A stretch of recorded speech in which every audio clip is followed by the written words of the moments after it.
হাজার বছর ধরে আমি পথ হাঁটিতেছি পৃথিবীর পথে, সিংহল সমুদ্র থেকে নিশীথের অন্ধকারে মালয় সাগরে। অনেক ঘুরেছি আমি বিম্বিসার অশোকের ধূসর জগতে, সেখানে ছিলাম আমি।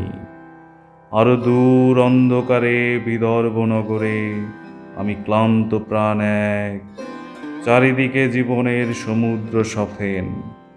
আমারে দুদণ্ড শান্তি দিয়েছিল নাটোরের বনলতা সেন।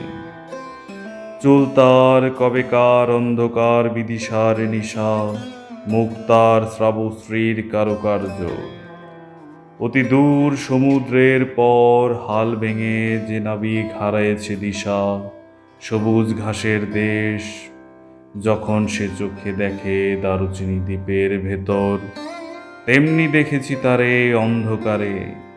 বলেছে সে, এতদিন কোথায় ছিলেন? পাখির নীড়ের মতো চোখ তুলে নাটোরের বনলতা সেন।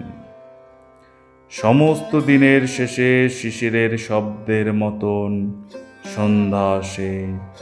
ডানার রৌদ্রের গন্ধ মুছে ফেলে চিল, পৃথিবীর সব রং নিভে গেলে পাণ্ডুলিপি করে আয়োজন।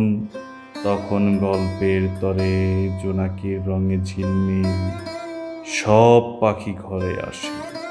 সব নদী ফুরায়, জীবনের সব লেনদেন থাকে শুধু অন্ধকার মুখোমুখি বসিবার বনলতা সেন।